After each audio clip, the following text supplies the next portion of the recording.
Assalamualaikum warahmatullahi wabarakatuh. Alhamdulillah wassalatu wassalamu ala Rasulillah wa ala alihi wa sahbihi wa mawalah. Allahumma salli ala nabiyyina Muhammad wa ala alihi wa sahbihi wa sallim ajma'in. Bapak Ibu jamaah subuh rahimakumullah.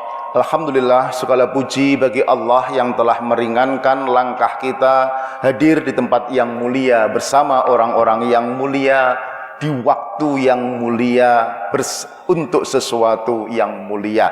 Mudah-mudahan kemuliaan menyertai kehidupan kita, keluarga kita, umat kita fid dini fid dunya wal akhirah. Amin ya rabbal alamin. Malaikat membersamai kita, mendoakan, mengamini doa-doa kita.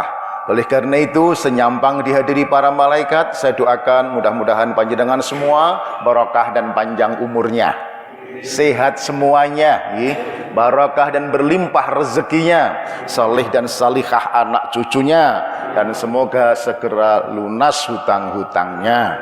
Amin. Penting meninggal, nggih. Karena yang buat deg-degan hari ini bukan jatuh hati, tetapi jatuh tempo katanya. Jamaah rahimakumullah, pagi hari ini renungan singkat tentang restorasi kepemimpinan ala Nabi atau restorasi kepemimpinan profetik. Apa maksudnya? Restorasi menika bukan restoran. Restorasi itu lebih tepat pemugaran, pemugaran model kepemimpinan Rasulullah dan para nabi sebelumnya. Kenapa perlu pemugaran atau restorasi? Karena banyak teori-teori kepemimpinan mutaakhir itu di dalam menyelesaikan persoalan masyarakat cenderung marginal, pinggiran, tidak substantif, cenderung karitatif, permukaan, pinggiran, tidak substantif. Contoh, ketika ada penyakit pandemi di mana-mana, maka pendekatannya adalah pengobatan gratis. Ketika ada krisis ekonomi, maka pendekatannya adalah BLT, bantuan langsung tunai. Ketika ada ini, maka kartu Indonesia Sehat. Ketika kompleks masalahnya macam-macam, ekonomi, kemudian penyakit, kemudian krisis, maka pendekatannya adalah kartu Indonesia Sabar, kira-kira begitu. Karitatif. Apakah bukannya tidak boleh, tetapi tidak cukup. Bukannya tidak boleh, tetapi tidak cukup, atau terlalu dekat barangkali. Kenapa tidak cukup? Rasulullah bersabda, "Marra'a minkum mungkaran falyughayyirhu biyadihi, wa illam yastati' wa bilisanihi, wa illam yastati' wa biqalbihi, wa idza ad'aful iman." Maka barang siapa panjenengan melihat, menyaksikan adanya kezaliman, ketidakadilan, maka rubahlah pertama dengan tangan, dengan kekuasaan, dengan kewenangan. Kalau nggak bisa, baru dengan lisan. Kalau nggak bisa, baru dengan hati. Dan itu selemah-lemah iman. Kenapa selemah-lemah iman? Karena judulnya Aku Tak Berdaya, kira-kira begitu ya. Maunya merubah tapi tak bisa ngomong aku berdaya. Lebih parah lagi, hari ini banyak orang yang menari-nari, bergembira, bersorak di atas kezaliman dan ketidakadilan. Nah, ini kelompok keempat. Saya nggak tahu apa namanya. Yang protes dengan hati aja selemah-lemah iman. Kalau menari-nari di atas kezaliman, namanya wallahu a'lam. Tidak ada definisi dalam hadis ini. Contoh, gampang itu. Tempat maksiat yang top, mahal dan macemnya di Jakarta namanya Alexis. Ingat, di demo oleh kelompok FPI macam mental semua. Ya, betul ingat? Tetapi dengan kekuasaan kewenangan Gubernur Anies Baswedan, SK tuk tuk tuk tuk tuk selesai 2 minggu tutup sampai hari ini. Di Surabaya ada tempat maksiat terbesar di Asia Tenggara, namanya Doli. Pendekatan ekonomi, santunan, mau macam-macam, sekian wali kota enggak selesai. Tetapi Bu Risma dengan pendekatan kekuasaan, kewenangan, bubarkan. Maka arena Molimo terbesar se-Asia Tenggara itu selesai. Betul? Meskipun juga penuh dengan resiko. Kebetulan waktu di ICMI saya nanggap itu testimoni Bu Risma selama menyelesaikan Doli itu. Setiap pulang dari Doli itu katanya sakit seperti disandet. Bukan seperti, memang disandet. Karuan.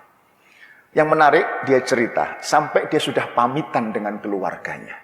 Ayah, anak-anak, kalau sampai saya mati gara-gara Doli, ikhlaskanlah. Insya Allah kita akan ketemu di surga. Oke, itu pemimpin itu. Tidak hanya mau fasilitas enaknya, tetapi someday harus siap dengan resikonya. Pendekatan kepemimpinan. Baik, dibuktikan oleh penelitian Kausis dan Posner. Di 10 negara maju, mengapa mereka bisa maju dikaitkan dengan presiden pilihannya. Selama 15 tahun, 3 kali pemilu. Jadi serius penelitian ini. Ternyata negara maju itu, rakyatnya pinter memilih pemimpin yang berkualitas. Apa kualitasnya? 4. Yang menarik, nomor tertinggi honesty, yang bahasa Arabnya sidik. Nomor 2 visioner, bahasa Arabnya amanah. Nomor 3 kompeten, fatonah. Nomor 4 inspiring, bahasa Arabnya adalah tabligh. Istilah boleh berbeda, diksi boleh beda, substansi sama.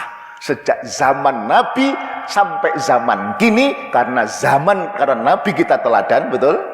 Maka pemimpin yang qualified adalah sidik, amanah, tabligh, fatonah. Bahasa sononya adalah honesty, visioner, kompeten, inspiring. Bahasa boleh beda, substansinya sama. Sebaliknya, kenapa banyak negara agak maju-maju? Karena rakyatnya tidak cerdas memilih pemimpin yang berkualitas. Banyak pemimpin yang kemudian akhirnya berakhir pidana di penjara. Ketika di penjara ditanya oleh wartawan, "Loh, kok tidak amanah?" Dengan cengengesan dia menjawab, "Iya, ternyata memang sulit pegang amanah. Lebih mudah pegang aminah ketimbang amanah," katanya. Capek deh katanya begitu ya. Ya Allah. Jamaah subuh rahimakumullah. Materi ini bukan bermaksud untuk persiapan kampanye 2024. Bahwa panjenengan kita bangsa yang baik harus mengawal pergantian kepemimpinan 2024 dengan cara yang baik, konstitusional, jujur, yes. Tetapi sepertinya tidak cukup hanya dengan itu. Lebih penting adalah kami memanggil para orang tua, wabil khusus ayah, mempersiapkan restorasi kepemimpinan. Wabil khusus untuk anak cucunya. Seperti doa dan komitmen kita, Rabbana hablana min azwajina wa dzurriyyatina qurrata a'yun waj'alna lil muttaqina imama. Ya Allah, anugerahkan kepada kami pasangan. Jadi kita menikah, cari pasangan tadi untuk, nah ini ya, apa? Melahirkan anak keturunan, dzurriyah. Yun sewu, bukan hanya anak. Saya ulang, bukan hanya anak, tetapi juga cucu dan seterusnya. Dzurriyyah. Yang satu membanggakan. Ya. Yang kedua menapa? Pemimpin bagi orang-orang yang bertakwa. Jadi berkeluarga, menikah itu bahasa biologi atau akademiknya bukan hanya fungsi reproduksi tetapi fungsi regenerasi. Ya, sangge? Bukan hanya gawe anak tetapi memastikan anak-anak kita berkualitas kader atau pemimpin. Bukan hanya reproduksi, bukan hanya gawe anak. Nek gawe anak kita rada gampang gitu. Mermelek sampun. Jadi yang susah ini kan anak kita ini jadi apa? Sekedar membanggakan atau yang kedua seperti harapan kita pemimpin bagi orang-orang yang bertakwa.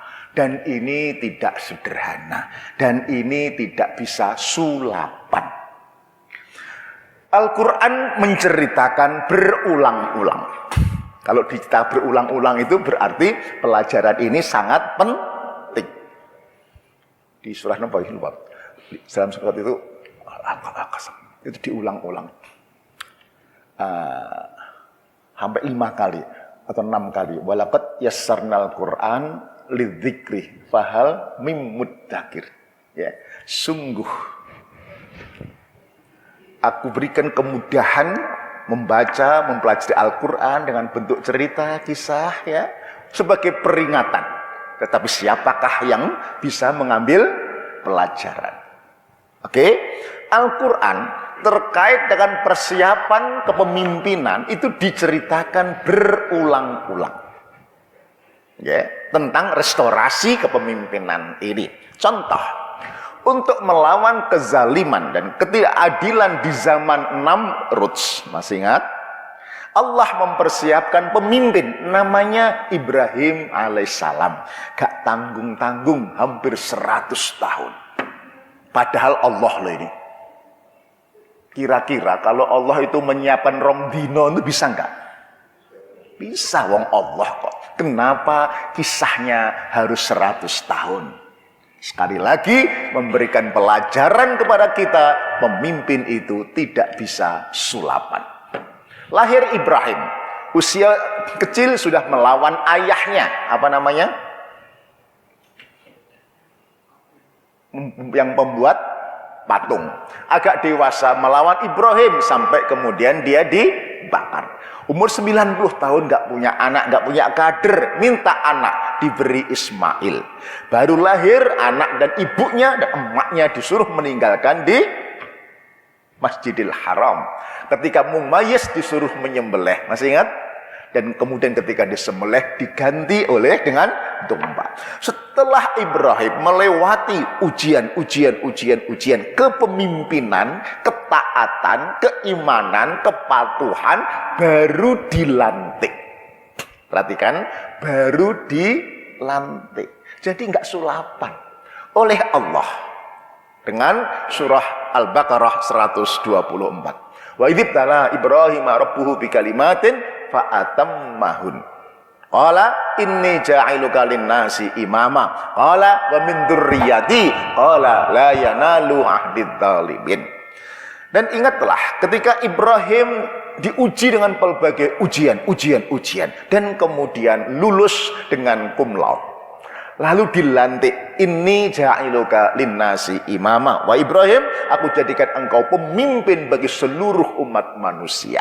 Maka jawab Ibrahim sungguh diplomatis dengan doa. Qala, anak cucuku juga ya Allah.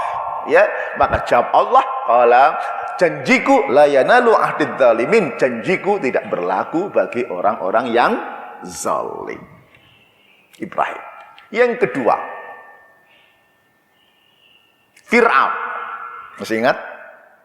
Diulang-ulang belasan kali dalam Al-Quran. Itu timnya adalah Korun, itu oligarki, kira-kira begitu ya. Tim berikutnya adalah Haman, ya, teknokrasinya. Berikutnya adalah Bal'am, ulama-ulama suknya, kompak di zaman itu untuk melawan Fir'aun ini. Allah mempersiapkan pemimpin namanya Musa alaihissalam tak kurang 40 tahun. Masih ingat? Ya, 40 tahun. Mulai lahir ketakutan, dikintirkan di sungai Nil, kemudian ternyata ditemukan oleh orang istana ya, yang semula takut diuber-uber oleh tentara, sekarang malah dilindungi oleh tentara. Skenario Allah yang kemudian menjatuhkan Fir'aun. 40 tahun. Juga Rasulullah pernah saya ceritakan di sini untuk mempersiapkan kelas khalifah Umar, Abu Bakar, Utsman, Ali tak kurang 23 tahun sejak zaman awal kenabian. Sementara untuk mempersiapkan kelas bupati, gubernur, apalagi panglima perang, Rasulullah memerlukan tak kurang 13 tahun sejak awal kenabian. Awal hijrah ke Madinah. Nah, sementara kita ini bukan Rasul, bukan Nabi, bukan wali. Ya paling banter wali murid lah kira-kira begitu ya. Lah kok pengen mempersiapkan pemimpin 2 tahun. Kita kira dapat apa enggak kira-kira begitu.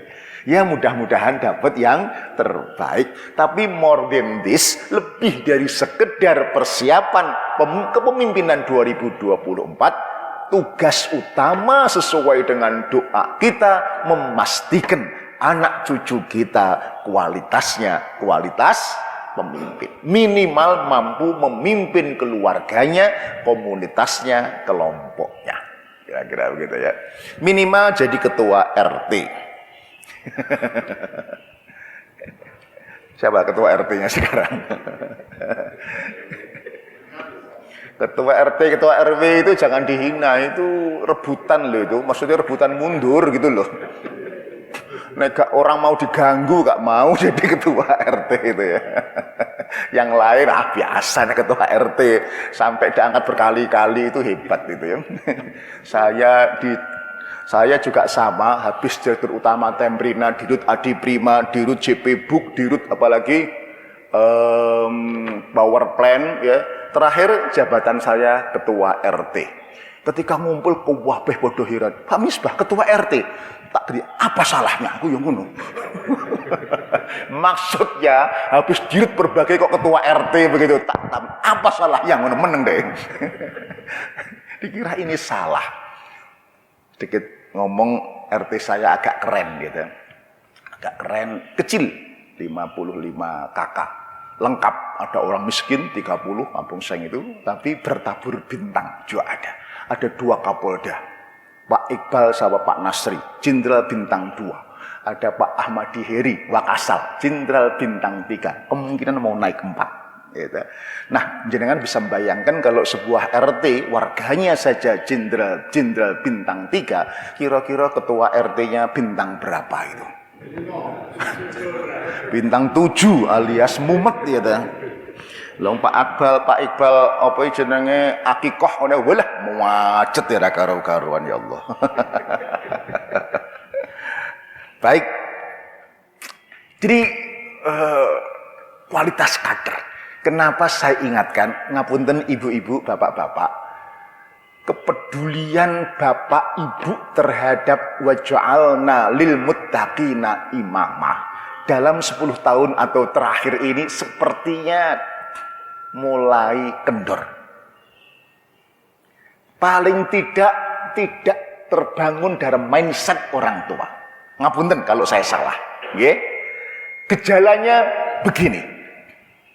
Mak-mak, kalau terima rapot di sekolah, ketemu wali kelas, yang ditanyakan menopo? Anak saya ranking berapa? Nilai. Kelas 6, kelas 9, danemnya berapa? Untuk bisa melanjutkan di sekolah favorit, kuliah di perguruan tinggi ternama, bekerja di perusahaan terkenal, kemudian menikah, punya rumah. Ketika anaknya kuliah, kerja, menikah, punya rumah, ditanya terabat tonggo teparo, gimana anakmu? Alhamdulillah, aku wis bebas merdeka. Anakku wis mentas dadi wong kabeh. Gak ono sing dadi wong-wongan, gak ono sing dadi golekan. Seolah-olah selesai ketika menikahkan anak, ekonominya mapan, punya rumah, selesai. Padahal dalam Al-Quran tidak salah, itu baru satu istilah, qurrata a'yun. Betul nggih? Anaknya pinter, lulusan UNER, ITB, kedokteran, kemudian bekerja, punya rumah, membanggakan, betul? Tentu, qurrata a'yun. Kalau hanya sampai di situ, kemudian orang tua merdeka, selesai, bebas, lalu dikemanakan doa berikutnya? Waj'alna lil muttaqina imama. Dikemanakan doa yang kedua itu? Gara-gara dalam beberapa tahun terakhir ini orang tua tidak lagi mengindahkan, memperhatikan, mengutamakan waj'alna lil muttaqina imama, maka Indonesia terjadi krisis kepemimpinan. Gak ada kader-kader hebat lahir dari keluarga-keluarga kader selama ini. Ini resikonya. Oleh karena itu, tinggal 15 menit lebih ini, saya ingin mengajak para ayah untuk kembali peduli kepada urusan melahirkan anak cucu pemimpin ini. Kenapa ayah? Kalau ditanya, kewajiban anak ini kewajiban siapa? Baik buruknya. Rata-rata pasti menjawab kewajiban kedua orang tua. Mohon izin saya luruskan. Saya tidak setuju kalau kewajiban tanggung jawab dua orang tua. Setahu saya di militer, di polisi tanggung jawab itu satu orang. Betul? Nek kedua orang tua gak urung salah-salahan, eker-ekeran. Ketika anaknya berprestasi di sekolah, ya, juara A, juara B, juara C, terima piala, terima penghargaan, yang suruh maju ke panggung siapa? Siapa? Ayah. Giliran kemudian anaknya bermasalah, berantem, dipanggil BP kepala sekolah, diancam tidak naik kelas. Siapa yang suruh berangkat? Ibu. Ngono ibu ya gelem ae ya. Ini gak adil, betul? Gak adil. Adilnya bagaimana? Tanggung jawab satu orang, dan itu namanya ayah. Ibnu Qayyim dalam kitab Tuhfatul Maudud mengatakan, jika terjadi lost generation, kerusakan, kenakalan ya pada anak, maka yang paling bertanggung jawab adalah ayah. Oleh karena dalam Islam, ayah bukan ibu, bukan guru atau ustadz. Karena dalam Islam, seorang anak dinasabkan kepada ayah. Fulan bin ayah, fulanah binti ayah. Betul? Yang melahirkan ibu, tapi yang disebut ayah.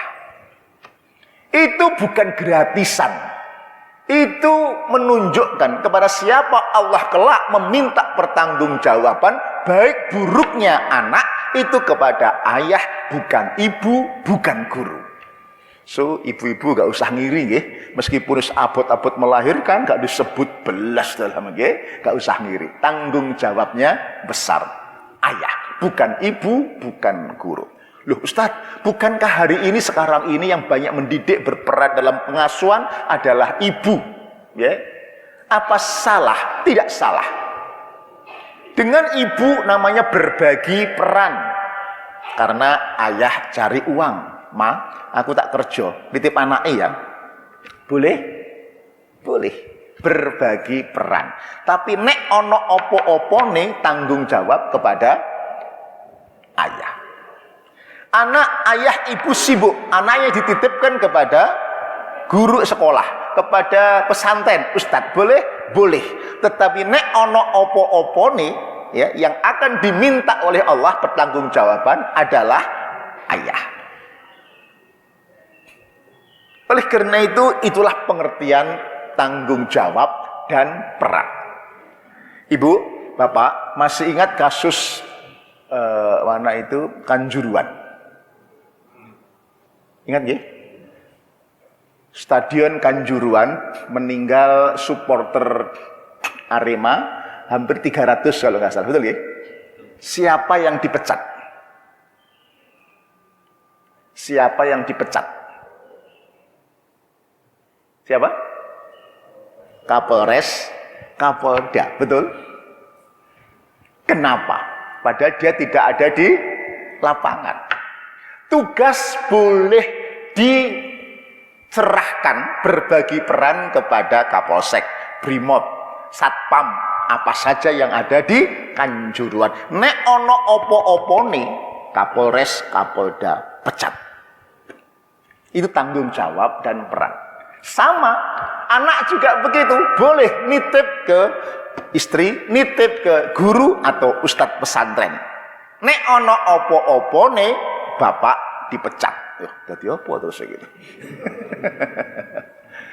Istilahnya harus mempertanggungjawabkan ini. Itulah pentingnya bagaimana untuk menjelaskan betapa penting peran ayah ini. Bapak Ibu yang kami hormati, kembali gas kenapa ayah. Ibnul Qayyim itu berangkat dari hadis dulu aja biar pendek. Fa'abawahu yuhawidanihi au yumajjisanihi au yunassiranihi, ya, au LGBT misalnya gitu ya.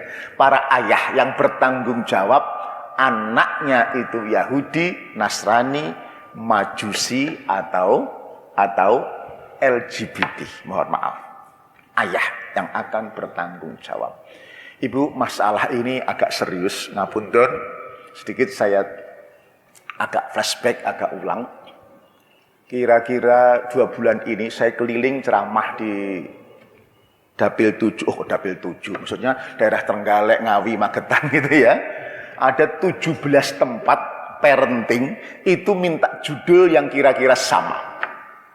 17 judul, gitu aneh, kira-kira tema narasi berbeda, substansinya sama. Enggak guru, enggak orang tua pusing melihat anak-anak sekarang ini ya brutal. Ya, dididik setelah 2 tahun dididik oleh gadget, rasanya baru sekarang ini. Angel ditoto, angel diatur. Dulu zaman saya dengan bapak-bapak misalnya, ketika anak itu di dalam rumah, orang tua sudah tenang, betul? Betul? Hari ini anak di luar, ya gak tenang, anak di dalam kamar, dibengoki kon maem gak metu-metu. Aman napa tidak aman? Tidak aman. Bayangkan, nek neng jobo tidak aman, neng kamar tidak aman, terus dikek endi anake sing aman? Sedang dilebok nih weteng gitu. Ini orang tua. Dan kemudian guru sama. Bahkan Yon Sewu, saya itu di Blitar dimintai judul dikaitkan dengan LGBT. Saya engkel-engkelan sama ustadzahnya. Masa parenting 400 orang judul LGBT, apa relevan? Sadar nggih, wajar nggih? Mbok sing umum, mosok menyentuh LGBT. Iya Pak, penting. Terus tahu, apa ada gejala indikasi LGBT? Ada Pak, mateng. Ya Allah. Magetan, di Sarangan juga ada, mateng begitu. Kenapa saya langsung teng ketika LGBT, Bapak Ibu? Panjenengan pirsa nggih. Kalau sudah kena LGBT, edik itu sulit sembuhnya. Betul? Kenapa? Konon yang menikmati, mohon maaf, bukan hanya sisi laki-laki, tetapi juga berperan sebagai wanita itu amat sangat menikmati. Sehingga kalau pasangan LGBT pisah, cerai, itu urusannya nyawa, bahkan dimutilasi. Ingat Rian Jagal Jombang membunuh temannya 13 orang dan kemudian dimutilasi, ingat? Homoseks. Kalau pacaran biasa laki-laki perempuan mau pisah gabung pisah ping 15 kali ya gak ono apa-apa. Nggih. Itu bedanya. Ini Blitar kabupaten gitulah, bukan Blitar kota. Terus kalau Blitar Sarangan kayak begitu, Surabaya kira-kira kayak apa ya? Nggak terendus, tetapi saya kira panjenengan mulai melihat ya, yang viral kemarin ada anak SMP ketangkep polisi nggak pakai helm ya, bukan anak diseneni, anaknya malah misu-misui polisi ya, diidoni, ya ampun, iki untung polisi duduk aku, itu toh. Sabar itu. Kemudian Pak Erik wali kota, masih nggak ya, galau dengan yang merusak, dengan malam-malam kebut-kebutan, kecelakaan, mati di Kertajaya itu ya, kayak gitu itu. Sampai di radio Pak Erik mengatakan mau diterapkan pendidikan pelatihan semi militer, gitu ya. Di radio pun saya menjawab, boleh, tetapi kalau tidak melibatkan ayah, saya kira karitatif, sembuh tapi kemudian kambuh lagi. Ayah. Saya teruskan. Mengapa melibatkan ayah? Seperti kata Ibnul Qayyim tadi. Al-Quran diteliti oleh Ibu Sarah, S2 di Ummul Qura. Kisah-kisah keluarga dalam Al-Quran ternyata ada 17 dialog antara ayah dengan anak. Menarik orang tua dengan anak, mohon maaf. Yang menarik 14 itu ayah dengan anak. Hanya 2 ibu dengan anak. Kesimpulannya, di balik cerita Al-Quran memuat pesan moral bahwa ayah harusnya lebih banyak bicara ketimbang ibu. Ayah lebih banyak bicara ketimbang ibu. Mungkin ibu-ibu protes, loh sekarang apa salah? Kok yang cerewet ibu? Tidak salah, tetapi tidak utuh. Kenapa? Ibu-ibu kalau cerewet itu gak direken sama anak-anaknya. Betul Bu? Rokek-rokek itu dianggap seperti lagu merdu. Contoh, ibu-ibu membangunkan subuh gitu. Anaknya duduk, maknya pergi, geblak lagi, betul? Ayo subuh gitu. Sudah duduk, emaknya pergi, geblak lagi. Kalau sudah begitu, istri saya, anakmu. Kok anakmu gitu? Anaknya wong loro, anakmu. Artinya, ibu angkat tangan, ayah harus turun tangan. Kalau saya ke kamar dia, ya datang, nak, ayo subuh antar abah. Sudah pakai peci, pakai baju takwa. Ayo antar abah. Ke masjid boleh? Naik motor boleh? Naik mobil boleh. Langsung berdiri kamar mandi berangkat. Kenapa kalau ayah semudah itu? Satu, ayah itu mengajak, tidak perintah. Dijo sampai mari gugah turu meneh rokokan ya gak budang gitu. Mengajak ke masjid. Satu. Yang kedua, suara ayah dicipta oleh Allah, pemimpin keluarga, itu suaranya ngebas, berat, berharisma, betul? Menakutkan kadang-kadang.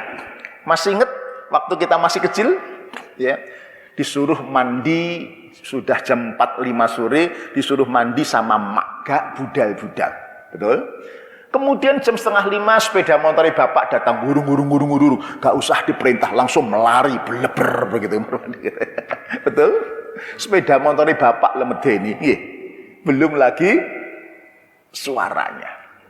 Sepeda motor medeni, belum lagi suaranya. Artinya dicipta oleh Allah, perintah, suara, harisma ayah itu memang melahirkan kader, pemimpin, medeni. Ya. Sayangnya kekuatan ayah ini tidak dimanfaatkan. Saya bukan menuduh, penelitian Bu Sarah tadi dikhawatirkan ada fenomena ayah bisu.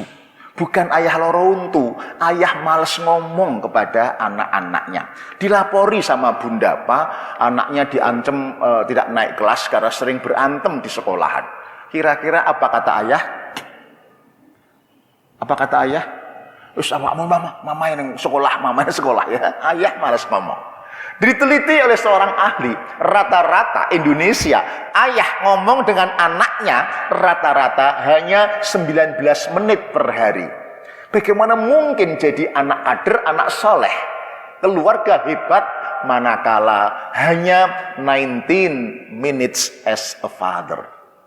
Ayah 19 menit dari 24 jam. Kira-kira pirangan itu. Paling 1% itu ya. Terus sisanya tadi kemana? Ini penelitian, bukan menuduh. Mudah-mudahan di sini tidak demikian. Yang kedua, Ibu Eli Risman dari UI Jakarta. Juga setelah melakukan penelitian, kenapa anak nakal tak terkontrol? Penelitiannya adalah, kesimpulannya adalah Indonesia is the fatherless country. Indonesia negara tanpa ayah. Bukan banyak jandanya, ibu-ibu. Ayah ada, ayah tiada. Ayah pulang ke rumah, hadir, tetapi tidak hadir secara emosional dan spiritual dalam waktu dan jumlah yang cukup di hadapan anak-anaknya. Mulih tapi gak tahu ngomong bisu. Mulih tapi gak pernah memuji, gak pernah menghargai, gak pernah mengapresiasi, eneke nyalah ketok. Nah, ayah yang seperti ini sulit untuk melahirkan pemimpin-pemimpin yang berkualitas karena tidak pinter memuji, mengapresiasi, menghargai. Karena anak-anak milenial ini hari ini mintanya dipuji, diarahkan, diapresiasi, dan diberikan tantangan. Bapak Ibu yang kami hormati, Rasulullah, kepala keluarga, kepala umat, kepemimpinan perang, sesibuk beliau itu piawai memuji, menghargai, baik anak buahnya, sahabatnya, menghargai tetangga Kristen yang sering melempar kotoran, betul? Sampai pun juga memuji anak dan istrinya. Yang paling terkenal, ibu-ibu, Rasulullah memanggil istrinya dengan panggilan pujian. Bukan Aisyah, tetapi ya Humairah, wahai pipinya yang merah delima. Ibu-ibu di belakang sudah mencoba meniru Aisyah. Pipinya dimerah-merah dengan blush on. Kadang-kadang kemerahan, kadang-kadang gak roto pisan. Sayangnya gak pernah dipuji sama suaminya. Kasihan deh lo. Sing salah sopo ya ngono. Banyak suami yang piawai memenuhi nafkah istri tetapi gagal memuji, mengapresiasi istri dan keluarganya. Sepele tapi ini penting. Terakhir untuk nemen itu ada teman saya, Bapak. Istrinya itu loh jelas-jelas minta dipuji, minta dihargai. Mau kondangan manten, pakai baju batik baru, gitu. Ya pancen wis rada lemu, kira-kira begitulah ya. Di depan cermin gitu, "Papa, kalau aku pakai baju batik ini gimana? Tambah langsing enggak?" gitu ya. Nah, suaminya itu terlalu jujur. Alah mama, kamu itu loh pakai batik motif model kayak apapun ya gembrot, wong wis wayahe gembrot gitu. Langsung istrinya masuk ke kamar, ngambek pintu dibanting, jedar, tengkurap di tempat tidur, gagal berangkat kondangan. Teman saya suami ini nggak paham psikologi istri. Wanita kalau sudah tengkurap itu sulit dilumahkan lagi, betul? Apa sih beratnya memuji istri? Kalau mulut ini nggak bisa ngomong memuji, saenteng-entengnya pakai jempol, pas masa kono. Ya. Mama pakai jempol. Nah, gitu ya, pakai jempol. Meskipun batine halah jajan ya padha ae. Untuk semudah ini sulit apa sulit? Ayo, saya ngendikan Bapak lho, Bu. Sulit bagi orang yang tidak pernah entengan memuji, menghargai, mengapresiasi. Terakhir, anak-anak milenial sekarang beda dengan zaman kita. Di kantor zaman saya dulu digembleng 2 tahun kerja kasar supaya tahan banting. Anak hari ini bisa? Nggak bisa. Saya dipanggil Telkom, Bapak. Saya kayak perusahaan besar. HRD manajer itu ngundang saya. Pusing dengan anak-anak milenial sekarang. Pinter-pinter, ya, tapi gak iso diseneni, gak iso dimarahi belas. Kalau model marah begitu ya, seleksi dari ratusan tinggal 40, tinggal 10, masuk digembleng cara lama, kasar, itu yang masuk 10, yang keluar 15. Koncone melok metu. Lalu saya dipanggil jadi konsultan. Pat, anak sekarang beda dengan dulu. Saya sudah mempraktekkan. Zaman saya adik-adik gembleng kasar 2 tahun ngeblok koran, tahu ngeblok koran ya? Belum ada counter, saya dulu diceritakan ya. Belum ada mesin hitung itu Bapak. Noto blok itu ya. Noto koran seketan blok itu 2 tahun anaknya tambah metekel ya tambah tahan banting. Hari ini ngilang. Maksud saya, kalau panjenengan tidak piawai memuji menghargai, Anda akan kehilangan anak buah di kantor, Anda akan kehilangan anak kandung di rumah. Kalau tidak pinter memuji. Ini bukan saya ngomong biasa. Dale Carnegie Indonesia meneliti, oke, kamu pengen dipuji, berapa kali kamu pengen dipuji? Menarik. 65% Bapak Ibu, anak-anak milenial sekarang minta dipuji sekali sehari. Sementara sisanya 35% minta dipuji 2 kali sehari. Lah bapakmu gak kerja iku muji awakmu tok ae. Setuju atau mboten, tapi itu hasil riset, hasil penelitian. Anak-anak kita salahnya di mana saya juga tidak tahu. Wallahu a'lam. Terakhir waktunya sudah nggih. Ya, barang ada satu pertanyaan. Terakhir saya bacakan kalimat sederhana, mungkin pernah saya lihat, dari Tun Naquib Al-Atas, saintis ilmuwan muslim dari Malaysia, tentang pentingnya peduli urusan kepemimpinan ini. The most dangerous creature in the world, makhluk paling berbahaya di dunia adalah dia sadar sebagai seorang pemimpin, tapi at the same time, pada saat yang sama lupa perannya sebagai Abdullah. Contoh yang paling viral adalah Ferdy Sambo. Begitu ya. Sebagai pemimpin sadar, tetapi lupa sebagai hamba Allah.